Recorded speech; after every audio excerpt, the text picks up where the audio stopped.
Hello students, हम लोग नीति आयोग के बारे में पढ़ रहे थे। इसके तहत हमने नीति आयोग का विकास या उत्पत्ति या स्थापना कब हुई और उसका योजना आयोग से क्या अंतर है और जो नीति आयोग है उसकी संरचना के बारे में हम लोगों ने पढ़ लिया है। अब हम नीति आयोग के उद्देश्य और उसके कार्यों के बारे में देखते हैं।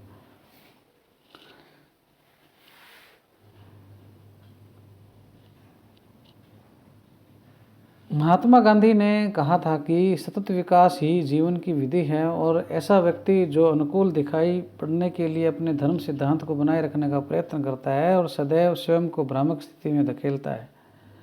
नए भारत को इस स्वप्न और परिवर्तित गतिशील शक्तियों से साक्षात करते हुए शासन व नीतिगत संस्थाओं को नई चुनौतियों के अनुकूल होना जरूरी है और भारत के संविधान के निर्माणकारी सिद्धांतों, हमारी सभ्यता के इतिहास तथा वर्तमान में सामाजिक सांस्कृतिक संदर्भ में प्राप्त ज्ञान की संपदा के आधार पर उसको क्या है, निर्मित होना चाहिए।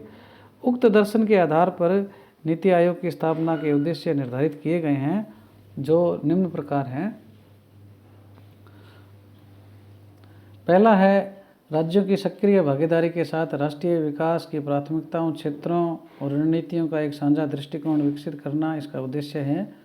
सशक्त राज्य ही सशक्त राष्ट्र का निर्माण कर सकते हैं। इसको स्वीकार करते हुए राज्यों के साथ सतत आधार पर संरचनात्मक सहयोग की पहल और तंत्रों के माध्यम से क्या है, सहयोगपूर्ण संघवाद को बढ़ावा देना, इसका उद्देश्य है। ग्राम स्तर पर यानी विलेज लेवल पर विश्वसनीय योजनाएं तैयार करने के लिए तंत्र विकसित करना और इन सभी को उत्तरोत्तर रूप से क्या है, सरकार के उच्चतर स्तर तक पहुँचाना, इसका भी उद्देश्य है। जो क्षेत्र विशेष रूप से आयोग को निर्दिष्ट किए गए हैं उनकी आर्थिक रणनीति और नीति में राष्ट्रीय सुरक्षा के हितों को सम्मिलित करना भी इसका उद्देश्य है। हमारे समाज के उन वर्गों पर विशेष रूप से ध्यान देना जिन तक आर्थिक प्रगति से उचित प्रकार से क्या लाभान्वित नहीं हो पाए हैं, उनको भी क्या है इसमें शामिल किया जाता है। रणनीतिक और दीर्घ अवधि के लिए उचित नीति तथा कार्यक्रम का ढांचा तैयार किया जाता है और इसकी पहल की जाती है और उसकी प्रगति और क्षमता को क्या है, मॉनिटर करना भी क्या है, इसका उद्देश्य है। और मॉनिटरिंग और फीडबैक के आधार पर क्या नए सुधार किए जा सकते हैं, उसके लिए भी क्या है बीच बीच में मध्यावधि संशोधन किया जाता है। महत्वपूर्ण जो मतलब लाभार्थी हैं तथा समान विचारधारा वाले राष्ट्रीय और अंतर्राष्ट्रीय थिंक टैंक और साथ ही शैक्षिक और नीति अनुसंधान संस्थाओं के बीच परामर्श और भागीदारी को प्रोत्साहन देना भी क्या इसका उद्देश्य है।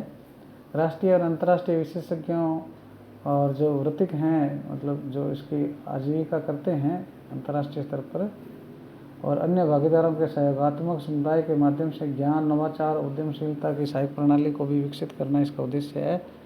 विकास के एजेंडे के क्रियान्वयन में तेजी लाने के क्रम में इंटरसेक्टोरल और इंटर डिपार्टमेंटल जो हैं, अंतर क्षेत्रीय और अंतर विभागीय जो मुद्दे हैं उनके भी समाधान का एक मंच प्रदान करता है। अत्याधुनिक संसाधन केंद्र बनाना जो राष्ट्रीय सुशासन तथा सतत व न्याय संगत विकास की सर्वश्रेष्ठ कार्य प्रणालियों पर अनुसंधान करने के साथ साथ जो लाभार्थी हैं उन तक पहुंचाने में भी ये मदद करता है। आवश्यक संसाधनों की पहचान करने सहित कार्यक्रमों और उपायों के क्रियान्वयन का सक्रिय मूल्यांकन और सक्रिय मॉनिटरिंग करना भी इसका क्या है, उद्देश्य है। कार्यक्रमों और नीतियों के क्रियान्वयन के लिए टेक्नोलॉजी का भी अपग्रेडेशन और उसकी कैपेसिटी बिल्डिंग जो है उसके निर्माण पर भी क्या ये जोर देता है। राष्ट्रीय विकास के एजेंडा और उपयुक्त उद्देश्यों की प्राप्ति के लिए अन्य आवश्यक गतिविधियों का उत्तरदायित्व भी इसको दिया गया है। तो इस प्रकार से हमने क्या है ये नीति आयोग के उद्देश्यों को पढ़ा।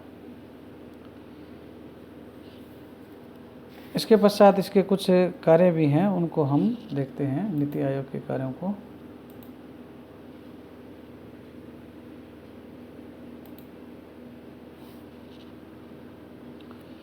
पहला कार्य जो है ये इसका है, राष्ट्रीय लक्ष्य जो हैं उनको दृष्टिगत रखते हुए राज्यों के सक्रिय सहयोग से क्या है राष्ट्रीय विकास की प्राथमिकताओं को क्या है एक साझा दृष्टिकोण को विकसित करना, ये इसका कार्य है। सशक्त राज्य ही सशक्त राष्ट्र का निर्माण कर सकते हैं। इस दृष्टिकोण से राज्यों को क्या है लगातार संरचनात्मक सहायता उपलब्ध कराते हुए सहकारी संघवाद की भावना को क्या है बढ़ावा देना है।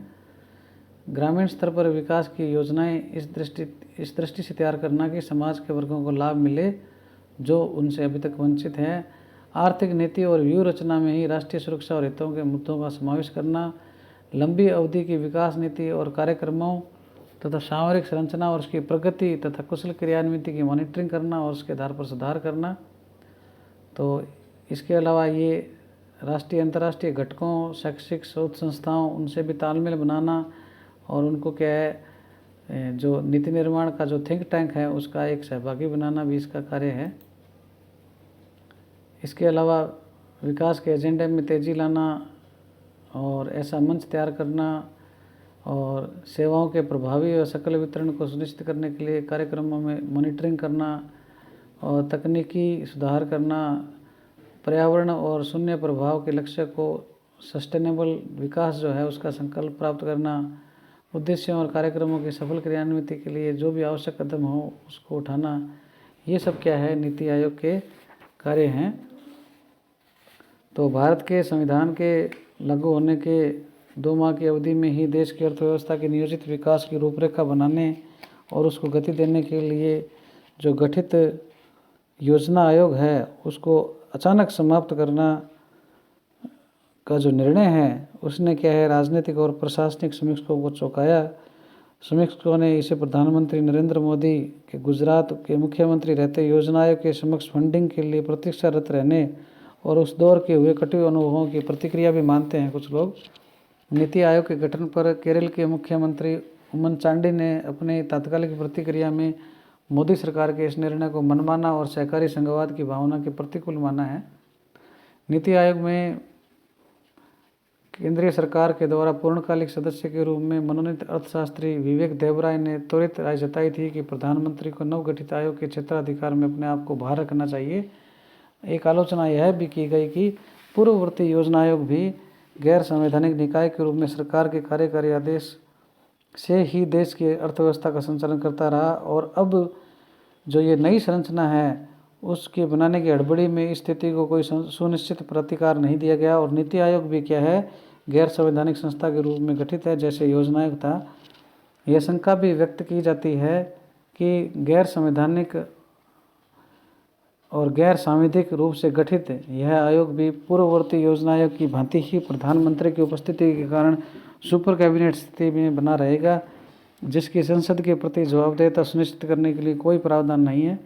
और इस बात की भी चिंता रहती है कि पंचवर्षीय योजनाओं की अनवरतता के संबंध में भी कोई स्थिति स्पष्ट नहीं की गई है।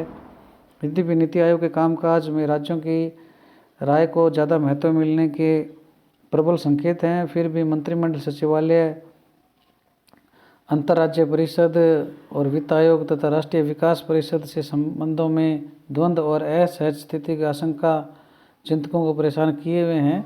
योजना आयोग ने विशेष राज्यों, पिछड़े राज्यों, सीमावर्ती व पहाड़ी क्षेत्रों, जनजाति बहुल राज्यों के लिए जो विशेष सहायता के लिए मानक निश्चित किए थे उनकी अपेक्षा की जा रही है कि उन पर कोई विपरीत ना प्रभाव पड़े। इन चिंताओं के मध्य हम यही आशा कर सकते हैं कि नया आयोग सभी आशंकाओं को निर्मूल करते हुए देश की अर्थव्यवस्था को विश्व की विकसित अर्थव्यवस्था बनाने की दिशा में क्या है प्रभावी भूमिका का निर्वाह करेगा।